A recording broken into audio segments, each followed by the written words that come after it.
Olá pessoas, esse é outro vídeo meu aqui na internet e no vídeo de hoje então vamos dar continuidade ao nosso projeto de leitura da história da literatura brasileira. Muito bem então, enquanto na vertente satírica, na poesia satírica do Gregório de Matos, como a gente observou aí, o que é importante perceber é a tensão entre passado e presente, sendo que um é mais almejado do que o outro, sobretudo por conta dessas questões econômicas. Quando a gente desvia o nosso olhar para a poesia religiosa do Gregório de Matos, a gente tem uma outra sacada. E quando a gente desvia o nosso olhar para a poesia lírico-amorosa, é uma coisa completamente diferente. E no que diz respeito à poesia lírico-amorosa, ela é a mais complexa, pelo menos no meu entendimento, porque ela é uma poesia tipicamente cultista.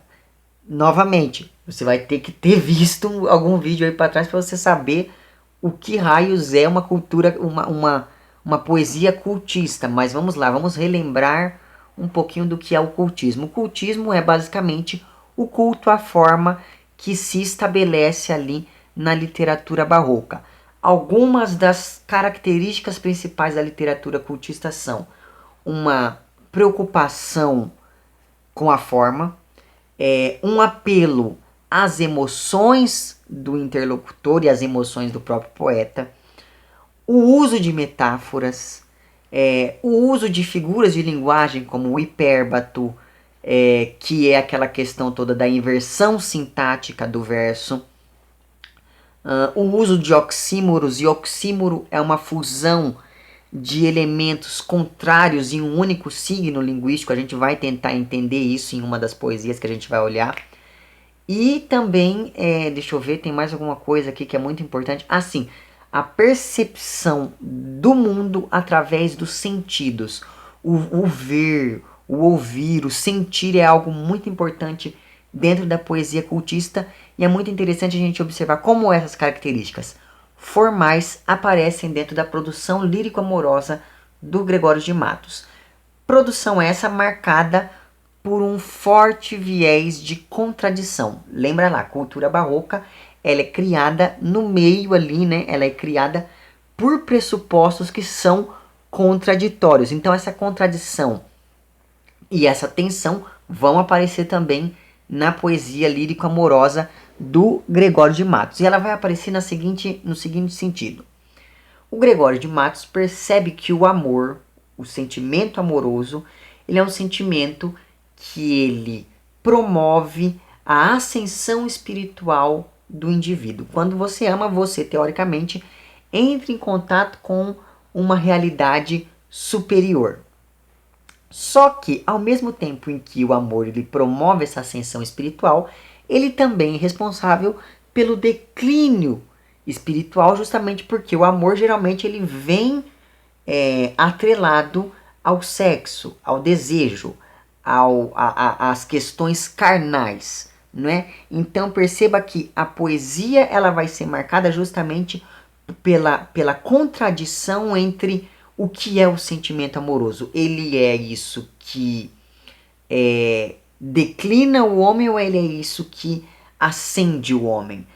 Ascende no sentido de ascender a um plano maior, ascender a uma consciência maior, esse tipo de coisa. Então, o amor ele promove a ascensão ou a queda do homem? O amor ele é algo bom ou ele é algo ruim para o homem? Então, todos esses questionamentos vão estar presentes dentro da poesia lírico-amorosa do Gregório de Matos, que, como eu disse para vocês, é uma poesia bem complexa. Por conta disso, a gente vai observar aí um número um pouquinho maior de poemas desta outra vertente do Gregório de Matos. A gente vai olhar 3 poemas dessa vertente. E perceba que esse meu projeto ele está me dando várias tapas na cara. Eu disse uma vez em vídeo que eu nunca ia fazer vídeos sobre Clarice Lispector, farei. Eu disse que eu nunca faria vídeos sobre poesia e cá estamos nós, não é mesmo? Mas enfim, e daí é por isso, vocês vão entender agora por que o Nicolas não gosta de falar de poesia. Porque o Nicolas não sabe falar de poesia. mas a gente vai tentar aqui, né? Porque, enfim...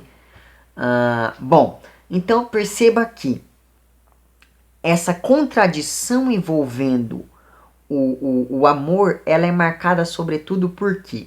Porque ora o eu lírico ele vai demonstrar uma louvação idealizada à mulher amada, e ora ele vai explicitar o amor carnal. Ele vai mostrar que o amor ele é um embate entre essas duas coisas, ele é a tensão entre essas duas coisas, e isso que a gente vai tentar observar dentro das poesias do Gregório de Matos.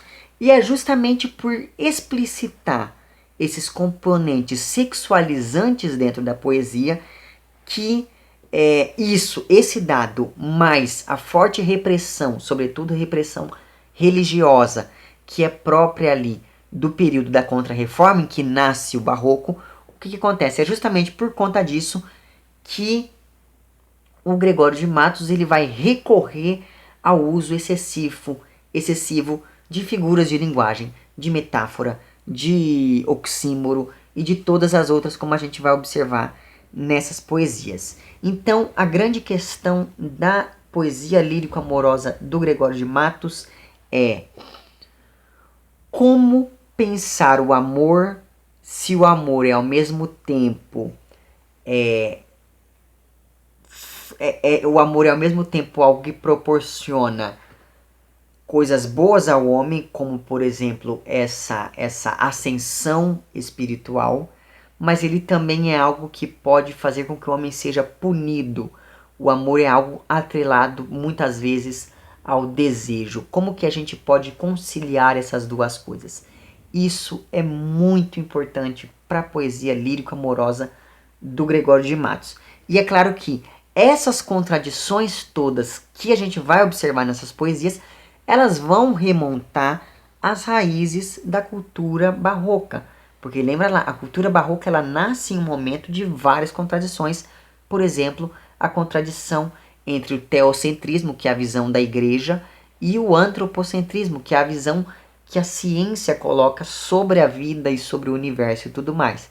Então todas essas contradições vão estar presentes dentro da cultura barroca como um todo, e é justamente por isso que a gente pode entender o Gregório de Matos como um poeta barroco. Muito bem, então, esse primeiro poema que a gente vai ver da lírica amorosa do Gregório de Matos, ele é um poema que se chama Pondera agora com mais atenção a formosura de Dona Ângela. Então a gente vai ler o poema, depois a gente vai voltar tentando enxergar algumas coisas na estrutura dele, tentando entender como que se dá aquela construção toda das contradições entre um amor que gera uma ascensão espiritual e um amor que gera um declínio espiritual. Diz lá então o poema: Não vir em minha vida a formosura, ouvi falar nela cada dia, e ouvida me incitava e me movia a querer ver tão bela arquitetura. Ontem a vi por minha desventura na cara, no bom ar, na galhardia de uma mulher que em anjo se mentia, de um sol que se trajava em criatura. Matem-me, disse eu, vendo abrasar-me, se esta a coisa não é que encarcerar-me sabia o mundo e tanto exagera-me. Olhos meus, disse então por defender-me, se a beleza eis de ver para matar-me, antes olhos cegueis do que perder-me. Então perceba que há no texto um primeiro dado, um estranhamento durante a leitura que é causada sobretudo pela questão de algumas inversões sintáticas que a gente pode observar ao longo dos versos. Mas vamos com calma, você olhando bem aí, você vai perceber que trata-se então um soneto com as rimas interpoladas. Então o sistema rímico dele é lá o A, B, B, A, B, B, A, e daí depois os três tercetos é tudo C, a rima. C, C, C, C, C, C. Uma coisa que é interessante a gente observar no texto é logo a questão, como você está vendo aí, esses grifados aí, esses grifos, são um elemento que eu comentei com vocês, que é justamente a questão das sensações, dos sentidos. Logo no início você já tem essa imagem do ver, do ouvir, que vai se repetindo ao longo do poema todo. A visão é uma coisa muito importante na literatura. A visão é aquilo que deflagra todo o sentimentalismo que vai aparecer porventura no poema. Mas muito bem, então, vamos tentar entender como que isso vai se ligando àquela questão toda das contradições. É muito interessante a gente observar que ao mesmo tempo que nós temos essas palavras todas que apelam para as sensações, nós temos algumas palavras que têm um sentido que pode soar um pouco negativizador da relação entre o eu lírico e essa moça. Se você for ver aí essas palavras que estão em vermelho, você vai perceber que em todas as estrofes a gente tem a presença de algo que vai ali desestabilizar a relação entre o eu lírico e a moça. Logo no terceiro verso diz a palavra incitava. Incitar, ela tem aí uma conotação sexual mesmo do sentido de excitar. Vamos tentar entender o que é que está falando aí nessa primeira estrofe. Não vire minha vida a formosura, ouvia falar nela cada dia. Perceba que o eu lírico ele não sabe o que é a beleza. Ele não entrou em contato com a beleza. Essa beleza ela vai entrar na vida do eu lírico com a figura da moça que vai vir lá na segunda estrofe. Apesar de não saber o que é a formosura, ainda assim, só de ouvir falar nela, ele já se sentia incitado a ir procurar para saber quem era essa bela arquitetura. Bela arquitetura, a moça. Então perceba que logo nessa primeira estrofe já há ali uma relação entre o eu lírico e essa pessoa, e essa relação ela se apresenta aí nesse viés do desejo. Muito bem, na segunda estrofe acontece uma coisa muito interessante, que é esse desejo que vinha sendo nutrido pelo eu lírico, esse desejo que tem a ver com uma beleza estonteante dessa moça, que só de ele ouvir falar dela, ele já se sente incitado a procurá-la. Assim que ele vê a moça, ele já cai em desgraça. Veja aí que ele diz que ele viu a moça para a sua desventura. Então perceba que é bem interessante a gente perceber que na primeira estrofe, então, ele não conhecia a beleza, ele só ouvia falar.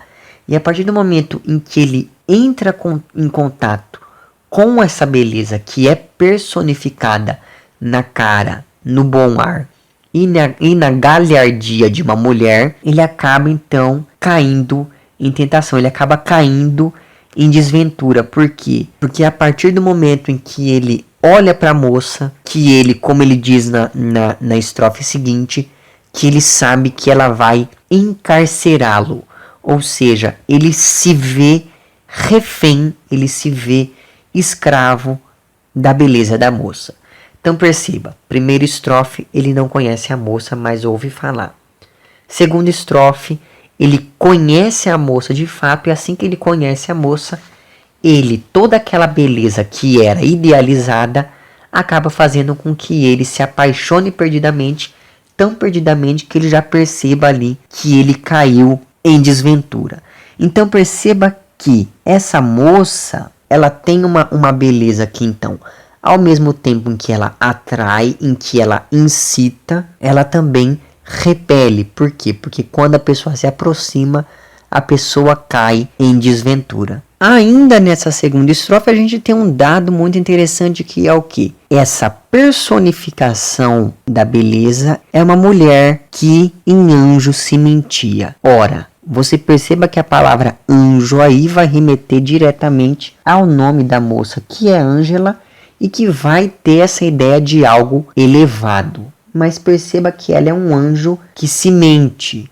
Ela é um anjo que mente. Qual é o anjo que mente? Então, perceba que ao mesmo tempo em que a palavra anjo ela remete a algo elevado, a algo idealizado, A partir do momento que você reconhece que esse anjo mente, você traz esse anjo para a esfera do profano, o que coloca ali, em associação com a figura dessa moça, um elemento extremamente contraditório, que consegue ser profano e divino ao mesmo tempo. Então perceba como essas duas primeiras estrofes, esses dois primeiros quartetos, eles já têm um dado importante, que é: primeira estrofe, ele constrói uma imagem idealizada, uma imagem que remete a algo que é sublime. Segunda estrofe já começa então a colocar, não desmentindo todos esses elementos que ligam a imagem dessa mulher ao sublime, mas introduzindo características para essa personagem desse poema, né?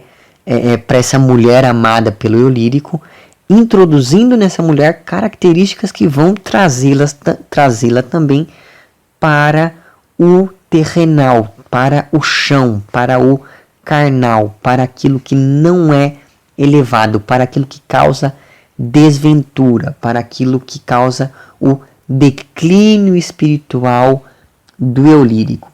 Então perceba que só nessa primeira parte do soneto a gente já observa como que essa contradição vai sendo construída mesmo na própria relação entre uma estrofe e outra. Postas essas coisas, então, o que o eu lírico faz? Ele pede para que matem-no. Por quê? Porque ele se abrasa. Abrasar vem da palavra brasa, sabe? Brasa, fogo. Fogo, que é uma imagem extremamente metafórica e que remete novamente à questão da sexualidade mesmo. Então perceba que a beleza da moça é tão estonteante que ele fica ali extremamente abrasado só de vê-la. Então perceba que quando ele percebe tudo isso, ele percebe que ele acabou caindo ali em uma prisão, que essa coisa que é essa beleza dessa mulher acabou por encarcerá-lo dentro ali da paixão. E a palavra paixão, que apesar de não aparecer aí, a gente pode identificar as sensações desse personagem aí, desse eu lírico, como sensações de uma figura apaixonada. A palavra paixão vem de passion. E passion, lembra lá, é a mesma palavra que dá origem à palavra passivo. Então perceba que quando você está apaixonado, você perde a noção do um e só começa a se enxergar em um sentido de completude quando você está com o outro. E tudo isso por meio do quê? Tudo isso por meio do olhar, do ver. É por isso que o verbo ver é muito importante dentro da literatura como um todo, e nesse poema especificamente é mais importante ainda.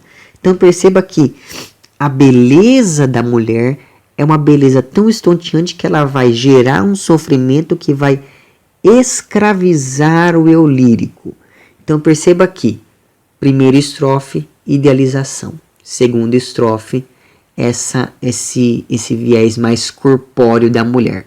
Terceira estrofe é como o eu lírico vai lidar com isso. Então perceba que ele nota que ele está escravizado a essa mulher porque ele viu essa mulher. E é por isso que na quarta estrofe ele dirige-se aos próprios olhos e diz: olhos meus, se a beleza eis de ver para matar-me, antes olhos cegueis do que perder-me. Essa estrofe ela é uma estrofe bem interessante porque ela abre uma intertextualidade com o texto bíblico, né? Com aquela coisa de que é melhor que lances um de teus olhos ao fogo do que e entre cego no paraíso do que perder o corpo todo, ou algo do tipo. Então perceba como essa quarta estrofe ela é uma estrofe muito importante porque ela vai dar um viés muito mais profano para a figura dessa moça. Essa moça ela é uma mulher que faz as pessoas se perderem. Ela faz as pessoas caírem em tentação. Então perceba que é muito interessante observar como isso vai contrastar, como isso vai entrar em contradição com o nome da moça, que é um nome que remete a algo elevado. Então percebe como que o Gregório de Matos vai construindo a questão do amor. O amor é isso que ao mesmo tempo que atrai, repele. Ao mesmo tempo que salva, condena. A mulher amada é essa coisa que ao mesmo tempo que ela é extremamente sublime, ela é também extremamente profana. Ela é uma figura extremamente contraditória. E essa contradição, ela pode ser encontrada também no próximo poeminha que nós vamos ver aí. Esse poema é um poema bem interessante, o nome dele também é um nome imenso. O nome do poema é Rompe o poeta com a primeira impaciência, querendo declarar-se e temendo perder por ousado. Diz lá então, vamos seguir o mesmo esquema, vamos ler primeiro e depois a gente comenta um pouco. Diz lá o poema então. Anjo no nome, angélica na cara. Isto é ser flor e anjo juntamente. Ser angélica flor, a anjo florente, em quem, se não em vós, se uniformara.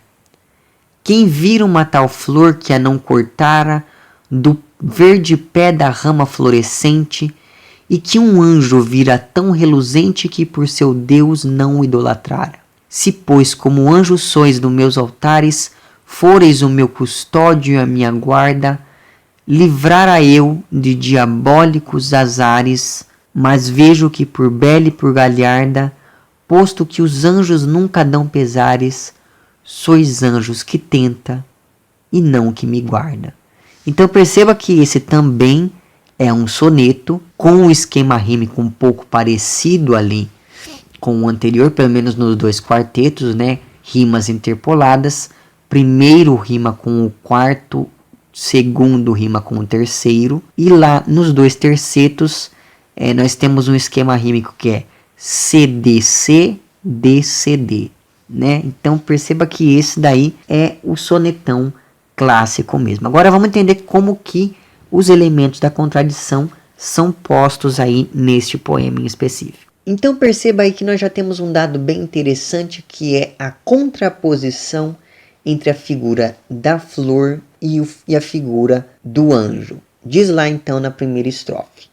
Anjo no nome. O nome da moça é Angélica.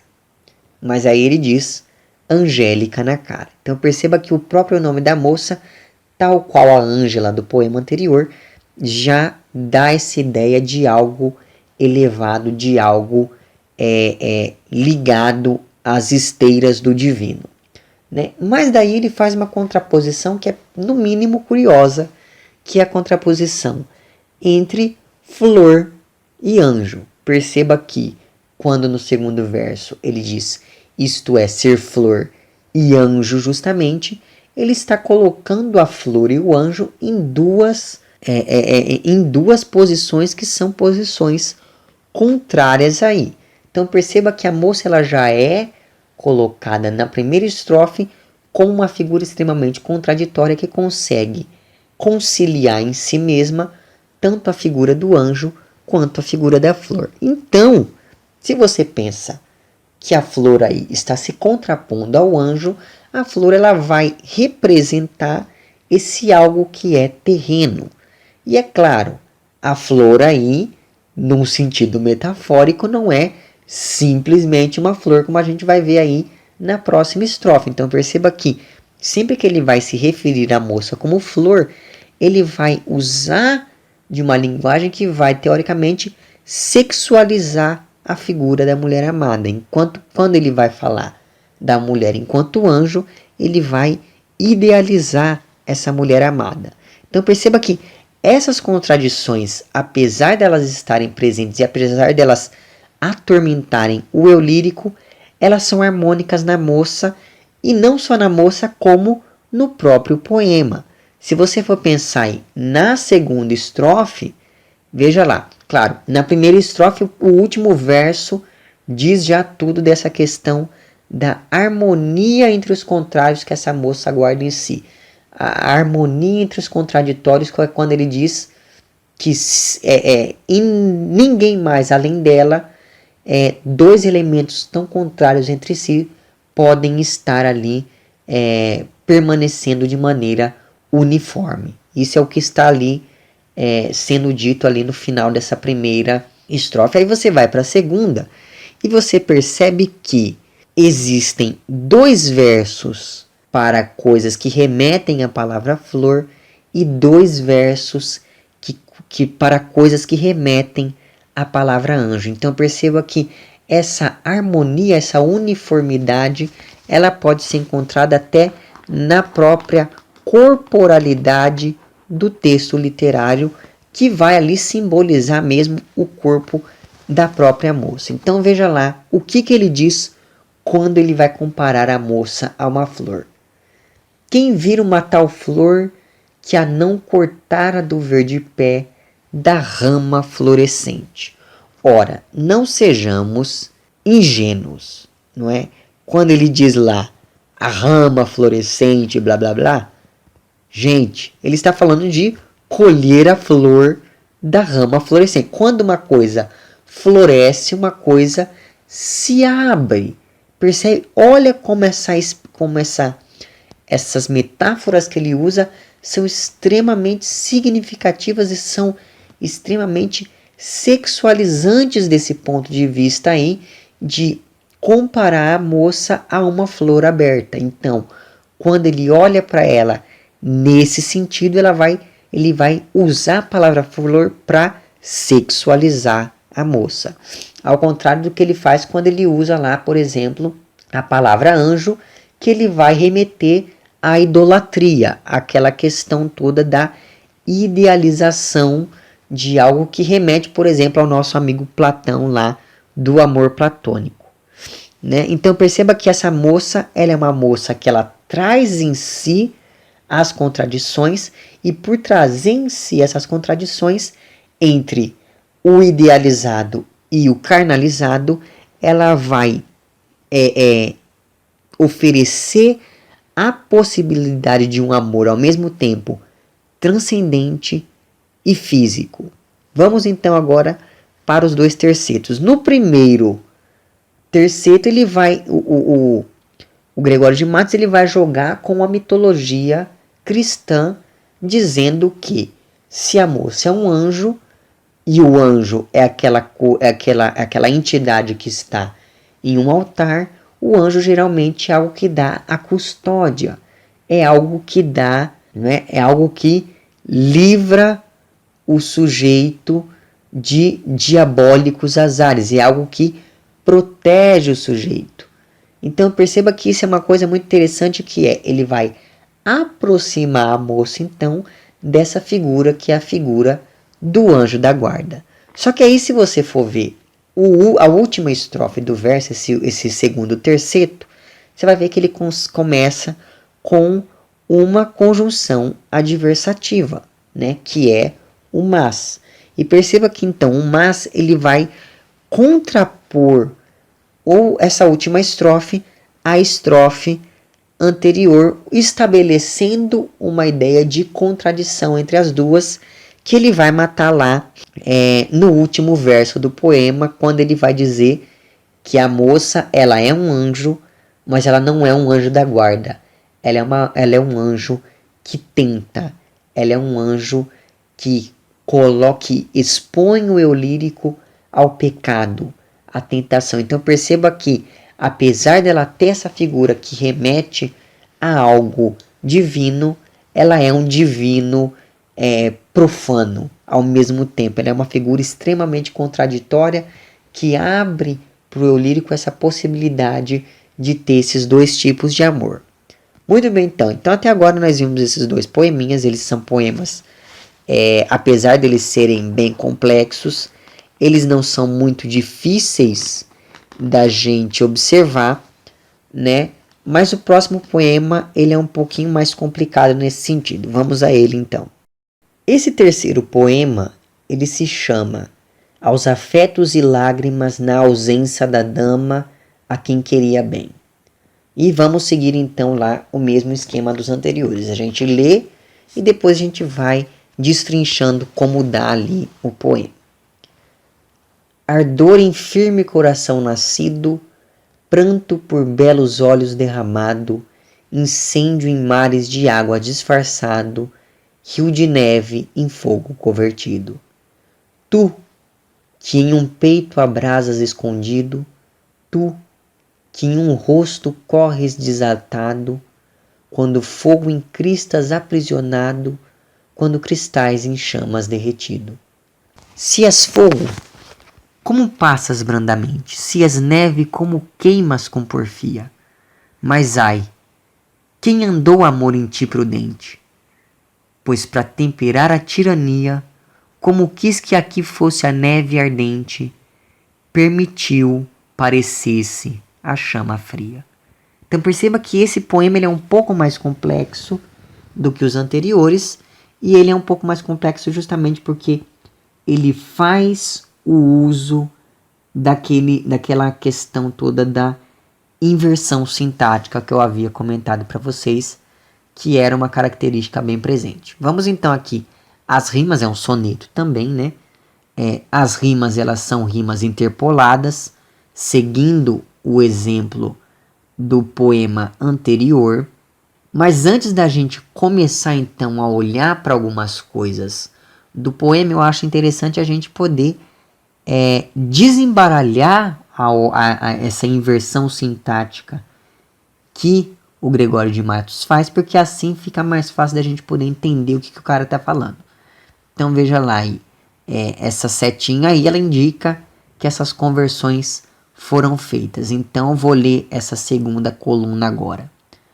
Ardor nascido em firme coração, pranto derramado por belos olhos, incêndio disfarçado em mares de água, rio de neve convertido em fogo. Tu que em um peito escondido abrasas, tu que em um rosto desatado corres, quando fogo aprisionado em cristais, quando cristal derretido em chamas. Como passas brandamente se és fogo, como queimas com porfia se és neve. Mas ai, quem andou em ti, prudente amor? Pois para temperar a tirania, como quis que aqui fosse a neve ardente, permitiu parecesse chama fria. Então perceba que quando você desfaz ali essas inversões sintáticas que o Gregório de Matos constrói, a coisa fica um pouco mais clara. E eu não sei se você percebe, mas esse poema ele estabelece um diálogo com o Camões, com aquele poeminha lá do Camões, do amor é fogo que arde sem se ver, blá blá blá. A partir do momento em que esse poema do Gregório de Matos, ele cria o embate de uma dupla imagem metafórica e contraditória, que é a imagem da água e do fogo. Se você fosse lembrar lá do soneto do Camões, ele faz basicamente isso, no sentido de que o soneto ele é construído para demonstrar as contradições de que é feito o amor. Ele é fogo, mas ele arde sem se ver. Ele é ferida que dói, mas não se sente. Ele é o nunca contentar-se de contente, ele é uma dor que desatina sem doer. E etc. Ele é um solitário andar por entre gente, e o resto do poema não lembro mais. Mas enfim, então perceba que essa questão das contradições já apareciam lá no Camões, e o Gregório de Matos vai se aproveitar dos elementos lá do fogo e etc. nesse poema dele. E ele faz isso contrapondo o fogo à água. Então perceba que a água aí é o elemento que ele vai deflagrar o resfriamento do desejo, enquanto o fogo ele vai deflagrar o alastramento do desejo. Então vamos ver como é que isso funciona aí. Então perceba que as palavrinhas em vermelho são as que têm a ver com esse desejo alastrado, e as em azul tem a ver lá com a água e com o resfriamento, com a contenção. Então perceba que a contradição maior é a contradição entre dar aso ou refrear o desejo. E isso através da metáfora da água e do fogo. Então vamos ver lá. Vamos ver como é que isso funciona então dentro do texto. Logo na primeira estrofe, A gente tem uma coisa curiosa, que é a seguinte, né? A palavra ardor aí, que é a palavra que vai abrir o poema, ela é uma palavra que já vai remeter à questão do desejo, do sexo e de todas essas questões. Mas esse sentimento do desejo, ele vai nascer em um firme coração. Então perceba que quando você une o ardor e o coração, você está ali metaforicamente ligando o desejo e o amor. Então perceba que há ali já essa primeira contradição.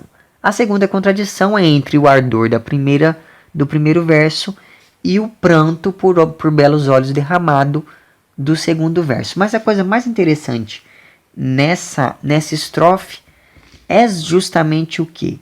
A posição de contrários em que as coisas estão. Não sei se você percebe mais. No terceiro verso, a palavra que remete à questão do fogo vem primeiro, e no quarto verso ela vem depois no lugar, e percebe?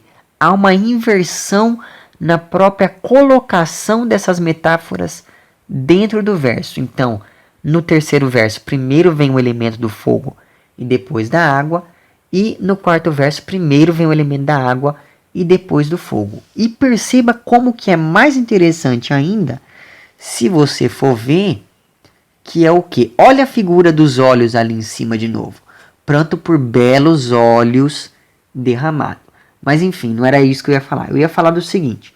Perceba a riqueza que é a metáfora que o Gregório de Matos cria nesse terceiro verso, que é o incêndio em pleno mar. Um incêndio em mares de água disfarçado.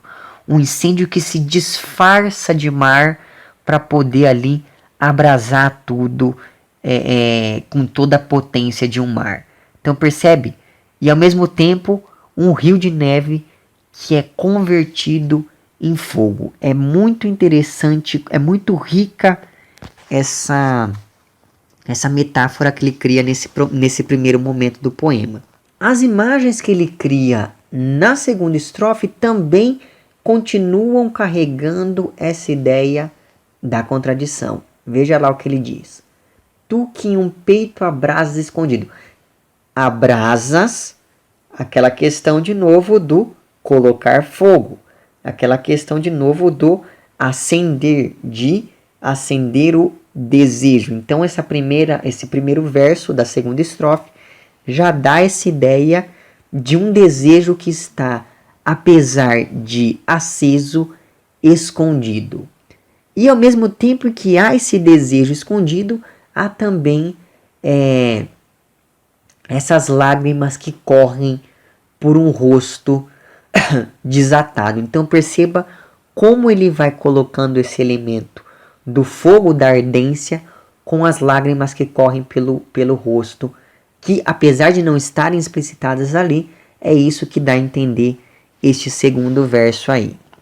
Enfim, então perceba que, e daí novamente ele volta à figura de linguagem lá do fogo que é aprisionado em cristal que remete àquela ideia toda do gelo, e logo no verso abaixo do cristal que é derretido em chamas. Então perceba que é muito curiosa essa inter-relação entre elementos e palavras que remetem à água e que remetem ao fogo, que o Gregório de Matos vai utilizando dentro do poema dele. E essa questão toda ela ganha um viés muito forte no primeiro terceto, né, na terceira estrofe, que é no momento então em que o eu lírico ele faz o quê? Ele faz uma total inversão das qualidades desses elementos. Então, o fogo que deveria passar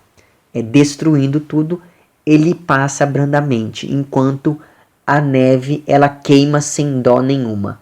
Então percebe como isso daí é tudo relacionado com o quê?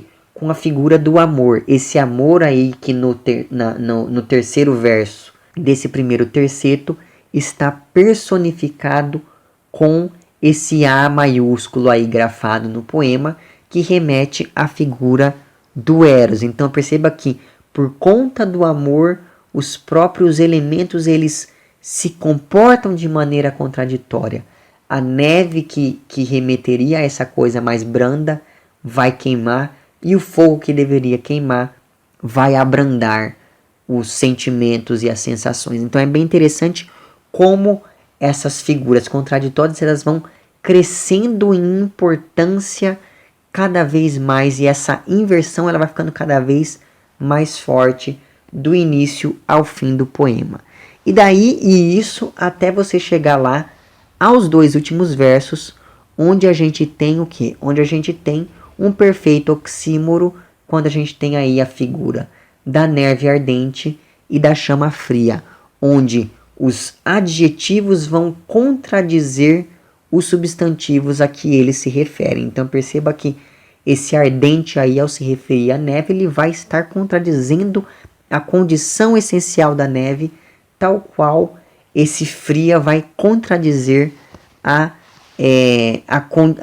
condição natural das chamas. Então, perceba, eu escolhi esses 3 poemas para que a gente possa olhar para eles e entender como que o Gregório de Matos, perceba, ele não cita em momento nenhum nesse terceiro poema a mulher amada, mas ainda assim a gente percebe que ele está falando do amor. Então, percebe, eu escolhi esses 3 poemas para que a gente possa observar como que ele vai reiterando cada vez mais, dentro de um mesmo poema, essas figuras contraditórias, tanto para a própria moça, quanto para a beleza da moça, mas principalmente para o amor como um todo, como a gente pôde observar nesse terceiro poema aí.